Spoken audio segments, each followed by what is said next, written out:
And welcome back to another session of State and Local. I'm Anne Marie Battistone, and of course you're watching Norfolk Public Access.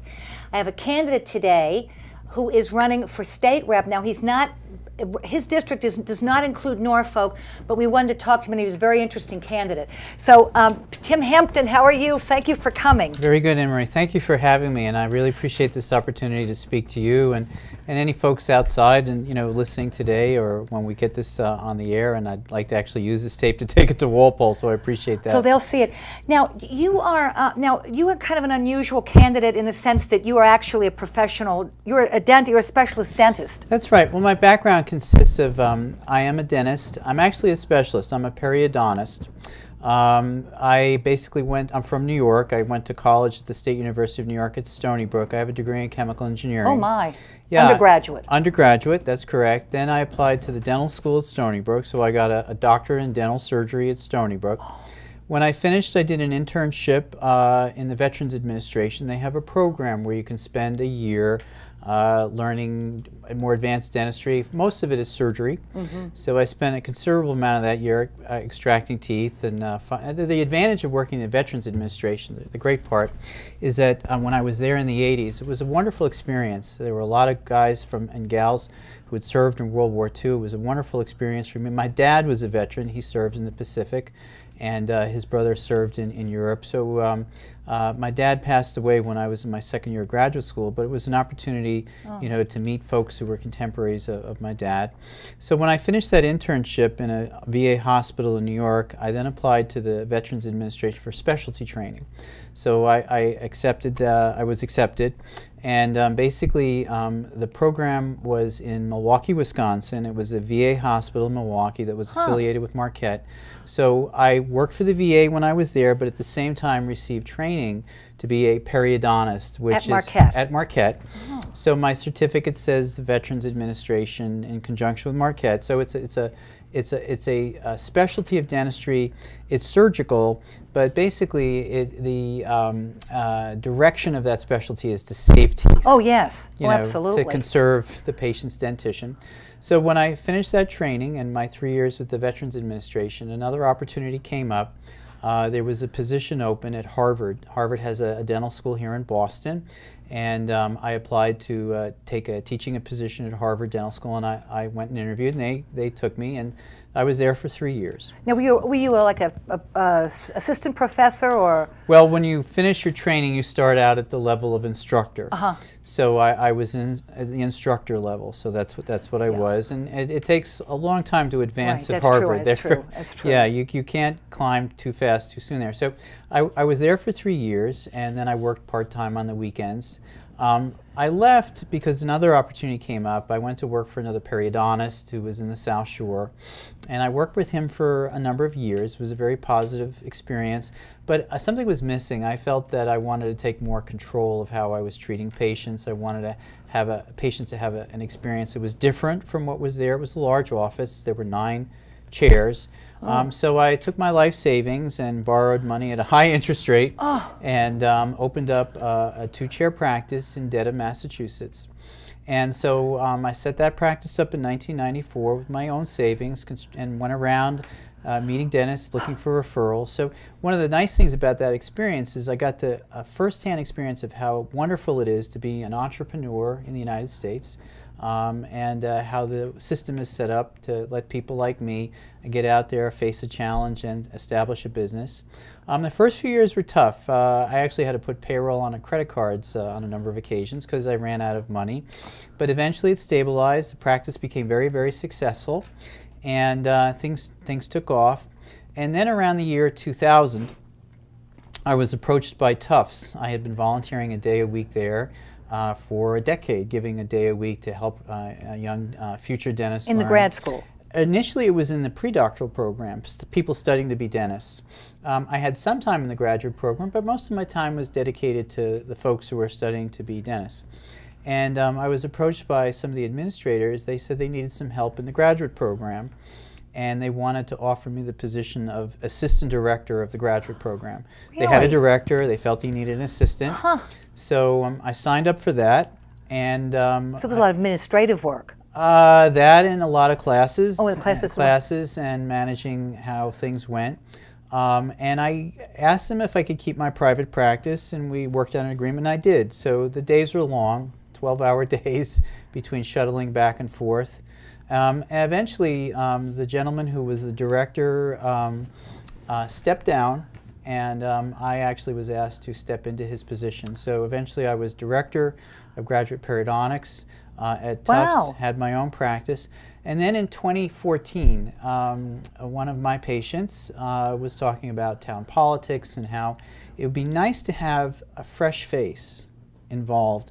And I'd always voted in presidential elections and that sort of stuff, but mostly hadn't really thought much about local things, because when you have your head buried in Right. starting a business and running a graduate program, and this gentleman said, it'd be nice to see other people get involved. Not, there were certainly a core of people doing things, but nice to bring somebody else into it. Oh, yes. So he chatted with me, and I got interested, and I actually learned that there would be no opponent to the incumbent then and the Now, what was incumbent this? now. What office was this? Well, the office that I decided to run for 2 years ago, when I was chatting with a patient, is state representative for the 12th Norfolk Oh, district. yes.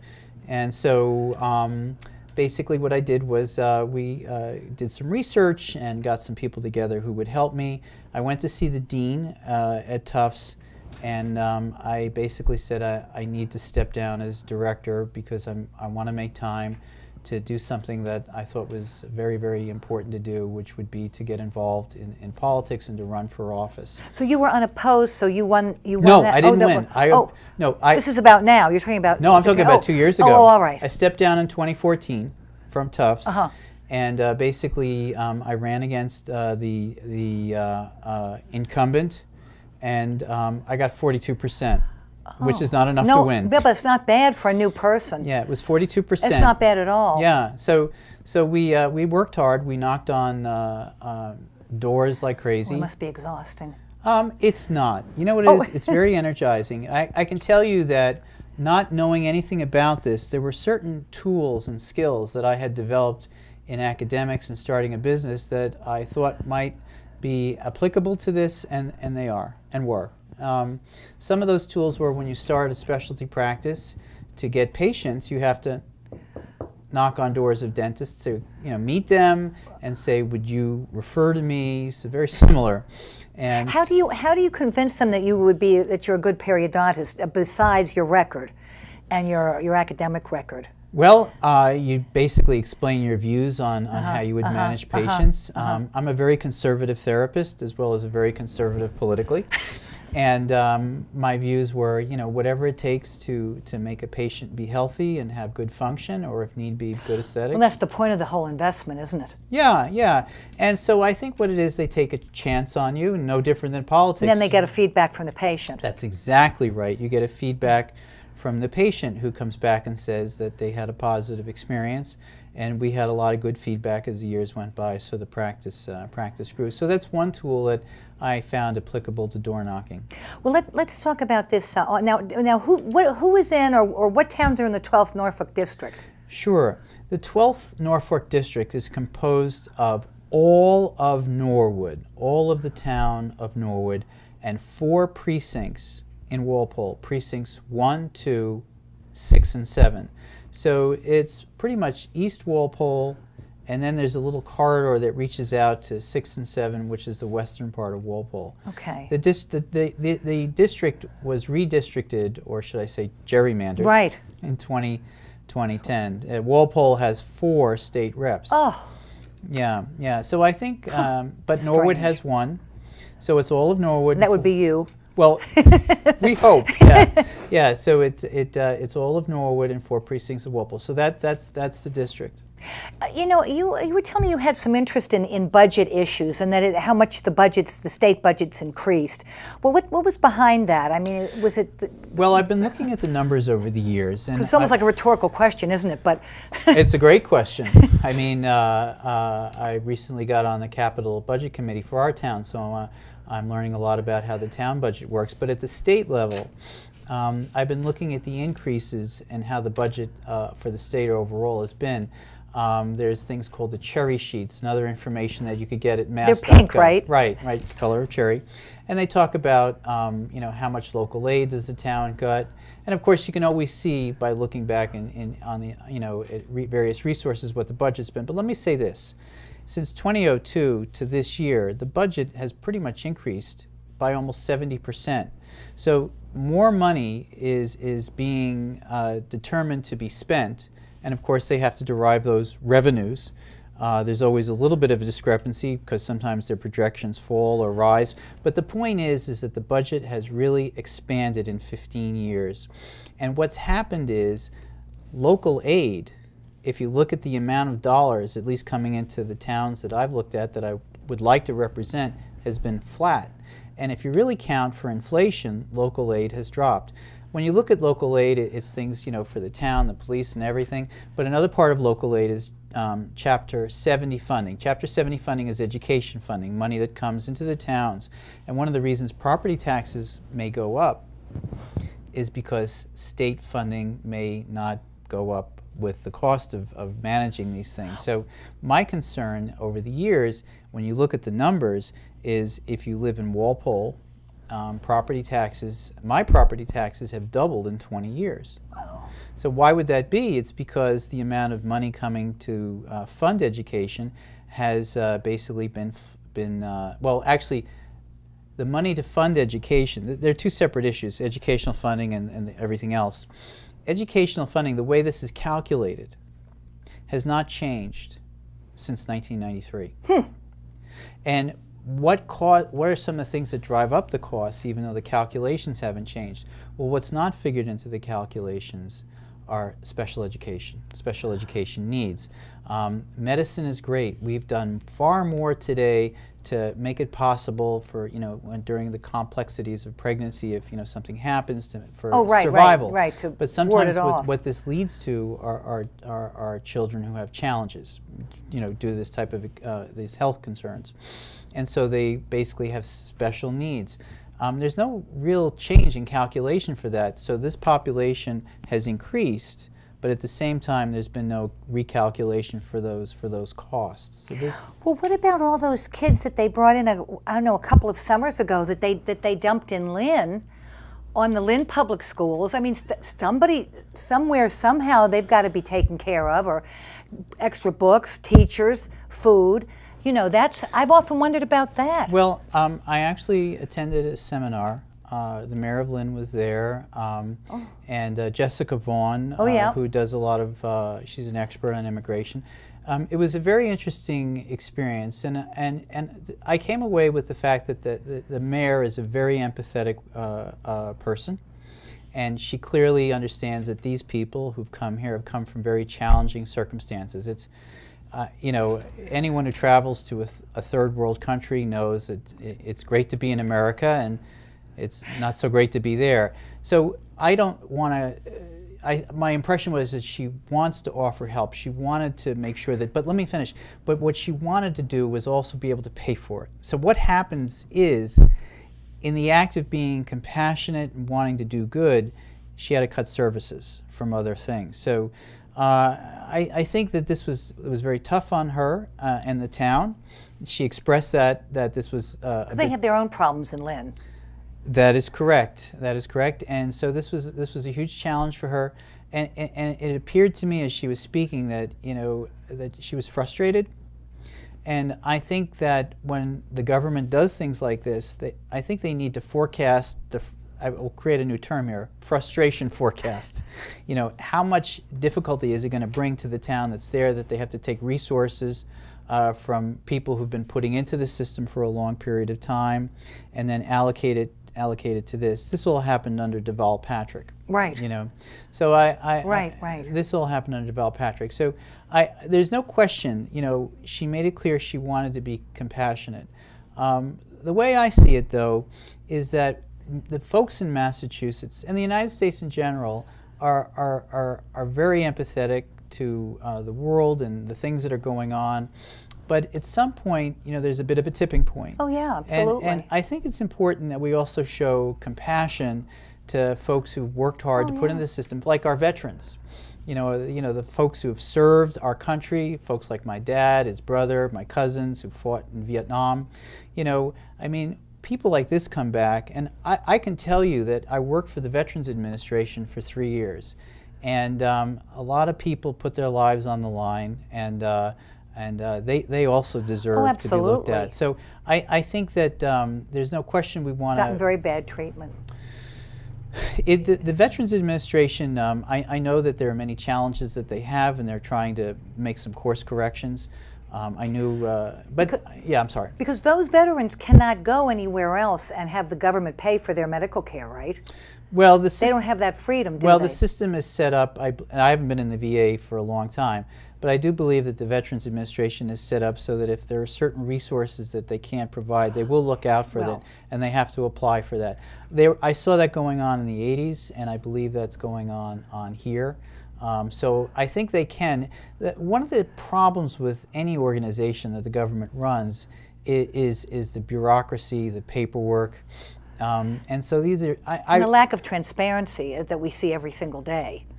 Well, I'll give this to the folks who work for the VA. I believe that in the year 2016, I think they're working hard to make things better.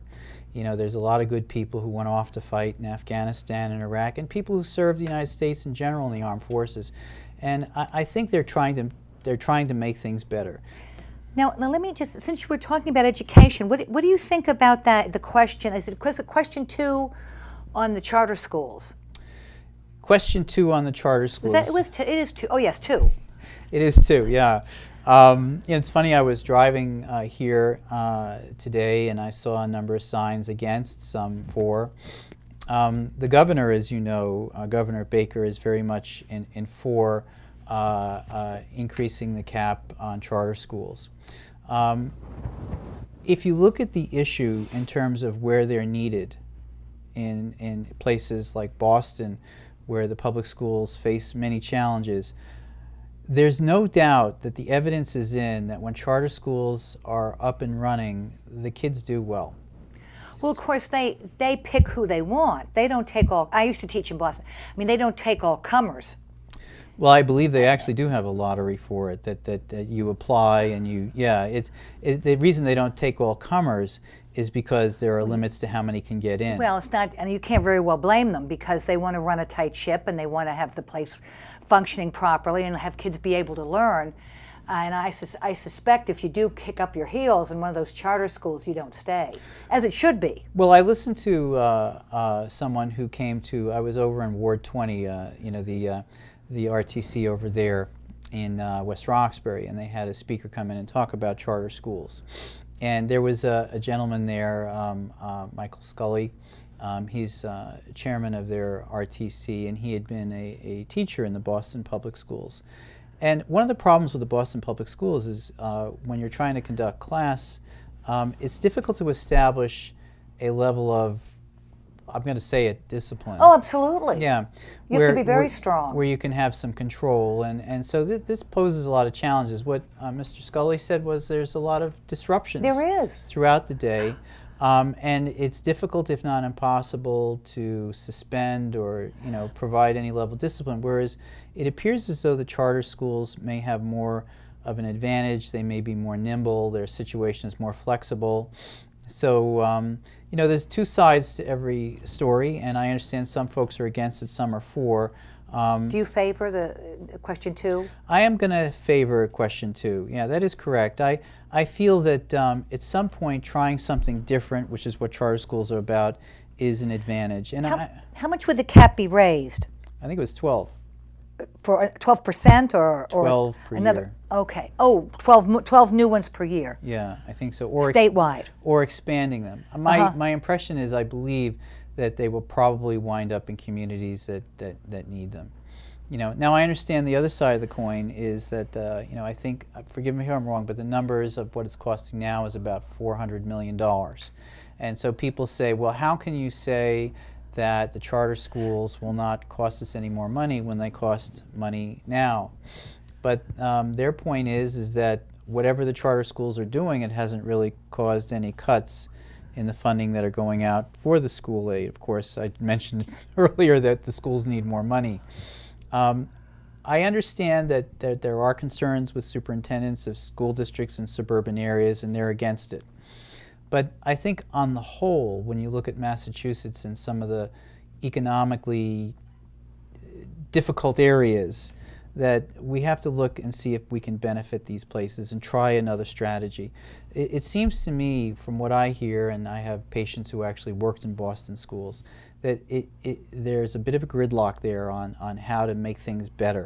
And so the charter schools are an attempt to try to, it's a strategy to try to do something better. And the evidence is that when they're up and running, these kids do succeed. So in any political discussion, the first thing that comes to anybody's mind is what's it going to cost, and who's going to pay for it, and how is it going to affect the folks involved. Well, they're still going to have the same number of kids. I would just think that the expense might run into setting up a new building, and I don't know whether some teachers, I think the teachers can move into charter schools. They can leave their position with the teachers union jobs and go over there as well. That's the positive, is the charter schools have a lot more flexibility that the Boston public schools and other public schools do not have.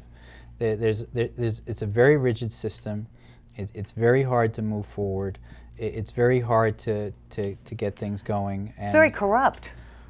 I worked in the city of Boston for 34 years, and it's just breathtaking. Well, let's just say it's a challenge. Now, so speaking of money, now you had mentioned something in the beginning about a millionaire's tax. If we can go into that, well, I don't know about that. Well, the millionaire's tax is something that has been looked at the legislature. How this works is the state constitution basically says that everyone is taxed the same. Okay, and I understand that the taxes go up and down. The 5.5%. You're right, 5.1. Basically, our taxes have gone up and down. Based on 5.1 now. There's a trigger that makes it go down if money comes in. Right. So, but let's just say it's just a little over 5%, so which is not a small amount of money. And so, when you're looking at this type of cash, you want to get a situation going where it's spent properly. Okay, but if it's not spent properly, you run short on money. So one might consider, well, let's talk about millionaires for an instance. They certainly have a lot of money. Or if I believe what's part of this is if you sell property that year and you get more than $1 million, suddenly your income is $1 million. So people would say, well, if they have so much money, shouldn't they pay more of their fair share? Now, I'm just curious, is this based on income or your income. Total assets? No, it's income. Oh, okay. Yeah, let's say, for example, that now I own a business, and let's say it's not a little surgical practice, which is what I have, but let's say I came up with some sort of a product that I decided to get investors and have folks come in, and I constructed this business, and I took the risk of oh well, yes, even as a person who owns a dental practice, I took a risk, okay, of using my life savings and also of borrowing money at 11.5%. If I had failed, I would have lost a lot of cash. So on a much grander scale, you have individuals who are taking a lot of risk in finances, time, money, and they develop this place that manufactures this service or manufactures this product or service. And let's say their income is now over $1 million. But these people are being rewarded for the risks they took. People take risks in the interest of profit, I mean, this is the way things have been going on, since John Smith described in The Wealth of Nations. Nobody, we're not, socialism does not work in Venezuela. Doubt it's going to work here. So, the only people taking risks in Venezuela. Well, let's drop that for a second. But I mean, everybody can read about that in New York Times. Let's focus on Massachusetts. So, let's say that I have an income that's about $1 million. I would be paying more money. Okay. Oh. Okay, my tax would be higher, but the Constitution says, everybody's taxed at the same rate. Now, some people say that's unfair. Well, if you're a millionaire a year running a business taking the risk, obviously your taxes are different at a federal level. And so people might be disinclined to stay in Massachusetts and set up businesses Exactly. or live here. And so the argument is that if you are successful, you should be penalized. And I keep going back to the Constitution. I'm not an attorney, I'm a dentist, but my understanding is that they would have to change that because everybody's supposed to be. The Constitution. You have to be changed at the same rate, which I'm sure is something they could do. Or would do. And I understand that the Senate President, Mr. Rosenberg, wants to do that. So I don't think this is a good structure, a good strategy for entrepreneurs in the Commonwealth.